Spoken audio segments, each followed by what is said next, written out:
you all for coming. This is a very special evening for us. We haven't had a dedication of a historical marker here at the museum, so we are very delighted to have you all come and help witness this.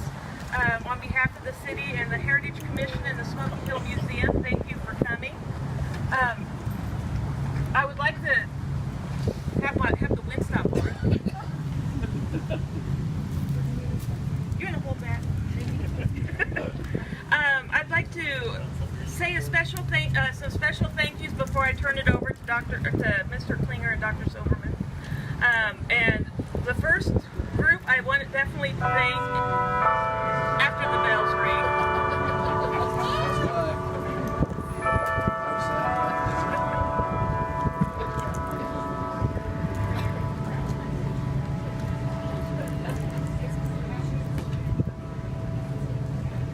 Don't they follow with one ding? Maybe not. We especially want to thank the Jewish American Society for Historic Preservation. They are the ones that spearheaded this project and drove it and kept city staff moving. And that's all thanks to Mr. Jerry Klinger, who is here and will be saying some words.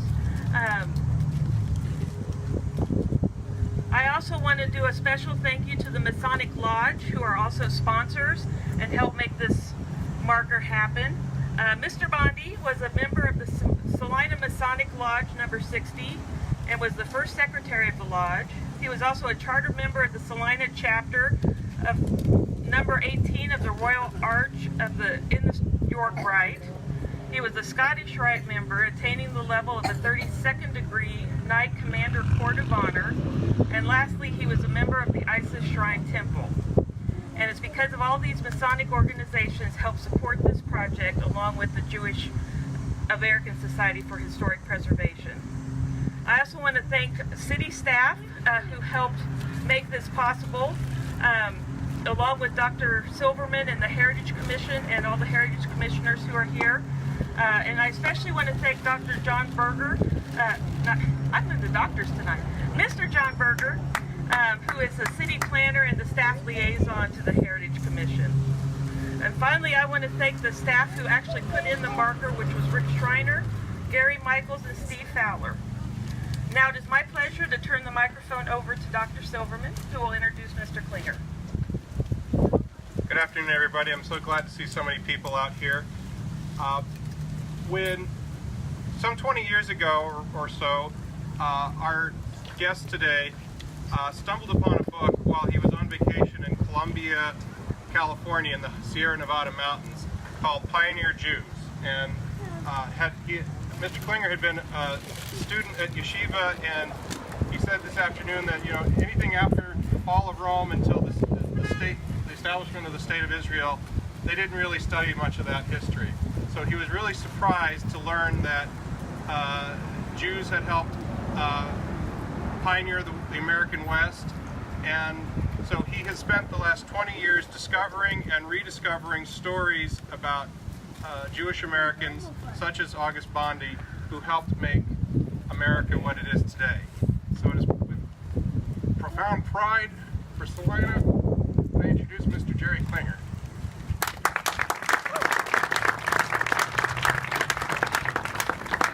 Thank you very much. Thank you everybody for coming. I really appreciate it. But I should clarify something. The book that I found, I just looked at it and I saw that. That's all right. I looked at I was looking at this book and I was saying to myself, what in the world is a pioneer Jew? I never heard of anything called a pioneer Jew. Closer.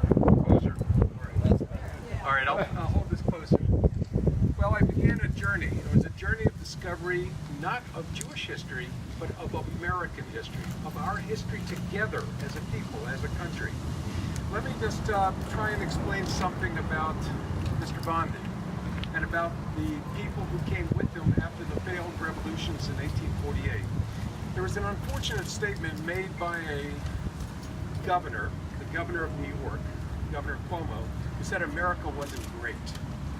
Let me just argue that point.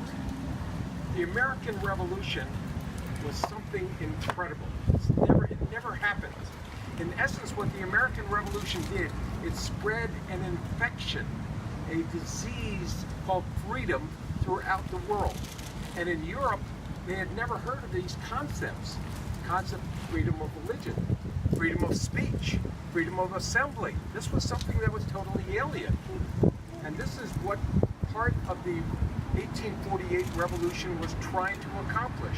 They were trying to accomplish in 1848 what we had already been doing for 70 years to show that this is important. And so is my phone, I think, sometimes.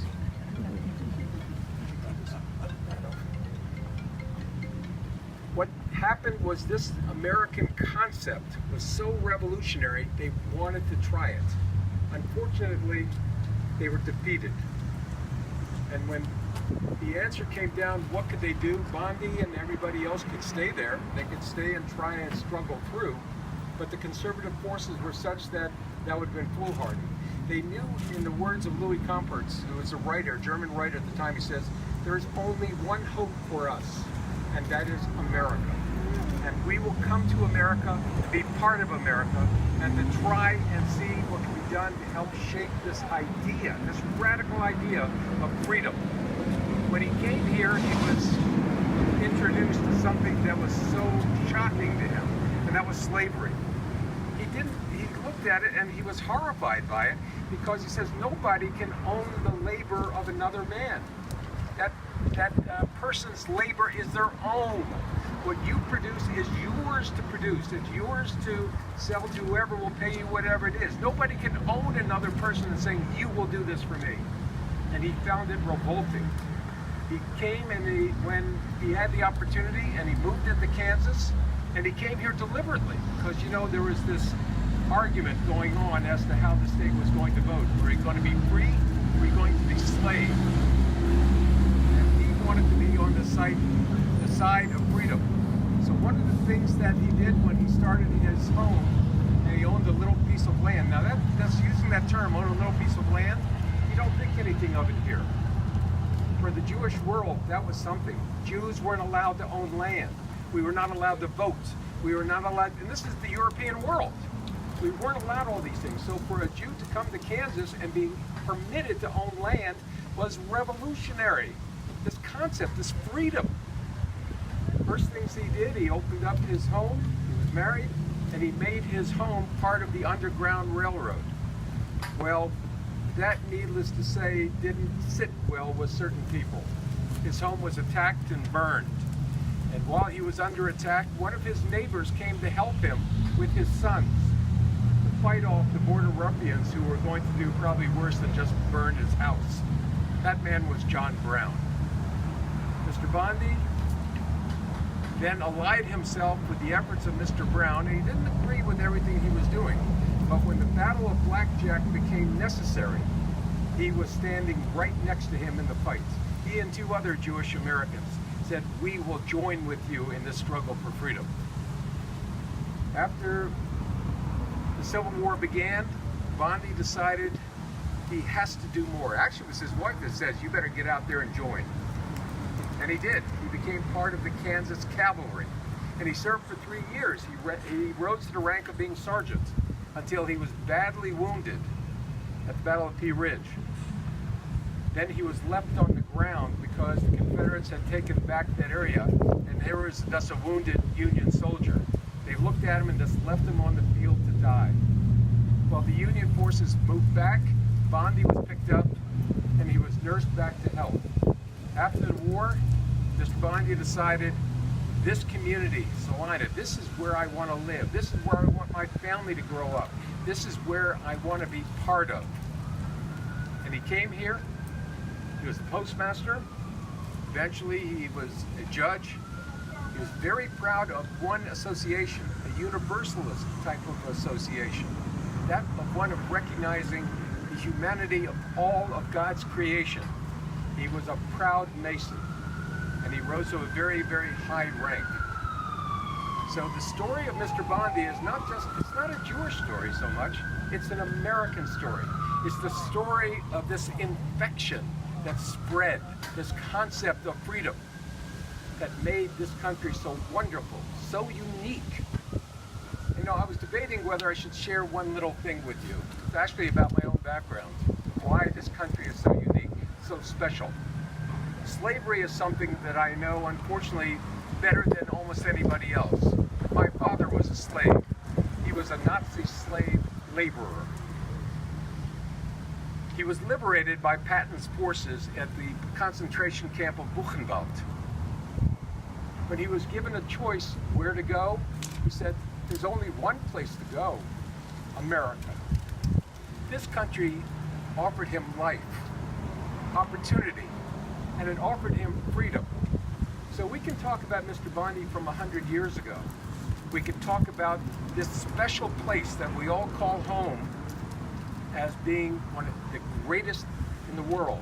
And yes, there's more things we can do. Nobody's arguing that. But it's to you I want to say thank you. I provided, it's true, some of the financial background, help from the Masonic community and others. I provided the technical skills.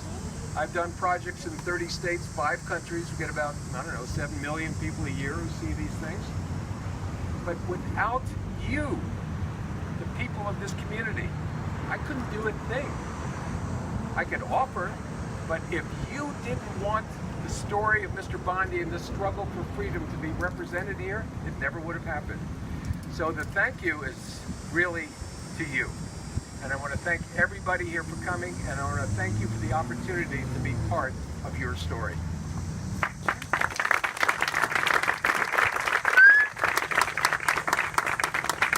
And I think with that, we are ready to unveil the marker.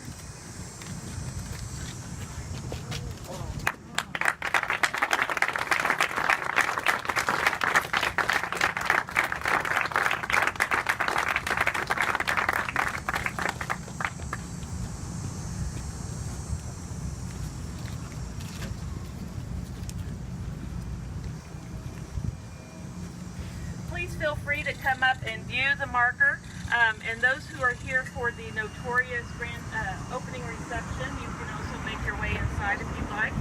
But please take as much time as you like out here with the marker. And thank you all for coming.